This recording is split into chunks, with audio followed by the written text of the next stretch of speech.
Ma hai fai filmato allora? E vai, buongiorno a tutti carissimi miei amici. Niente, sono qua in compagnia dell'amico Filippo e subito c'è una grande chicca che... Sono sempre io! Eccola qua, la grande chicca. Ragazzi, un vecchio Fiat 690 N1. Il filmato sarà breve perché è molto difficile qua muoversi. Sono qua sul pianale di un 682 e insomma accontentatevi di questa immagine. Pezzo di storia davvero fantastico. Adesso ci portiamo un po' più vicino. Filippo, cosa ci dici qua? Non hai nulla da dire, Filippo? Io l'ho trovato per caso, il proprietario ci ha lasciato entrare e con dei semplici camion anni 80 siamo arrivati ai camion degli anni 60. E poi c'è dell'altro, ma qua c'è di tutto. Ecco.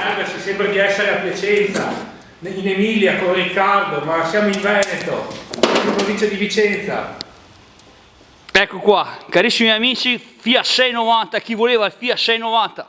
Appunto ho avuto la grande richiesta ieri che un visitatore mi ha detto mi trovi un Fiat 690, eccolo qua, Fiat 690 davvero fantastico, un pezzo di storia. Carissimi amici, insomma un pezzo di storia è stato trovato anche oggi e insomma Fiat 690 merita sempre. Adesso ve lo faccio vedere qua, se riesco a vedere qua internamente. Fiat 690 qua, conservato, davvero fantastico ragazzi, mi sto citando anch'io, fantastico trovare un Fiat 690 in queste condizioni qua.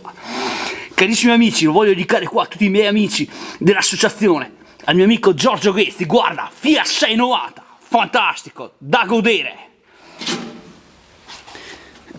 E lo dedichiamo anche qua all'amico Roberto, Roberto guarda, Fiat 690, il Marvin cosa ti ha trovato?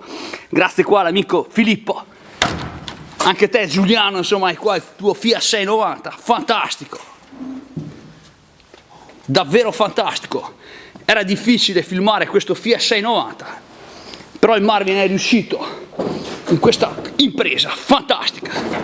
Carissimi amici, accontentati, Fiat 690, non capita tutti i giorni trovarlo così. Un saluto da questo selvaggio veneto che ci ha fatto trovare un'altra chicca storica pazzesca. Carissimi amici, un abbraccio a tutti quanti.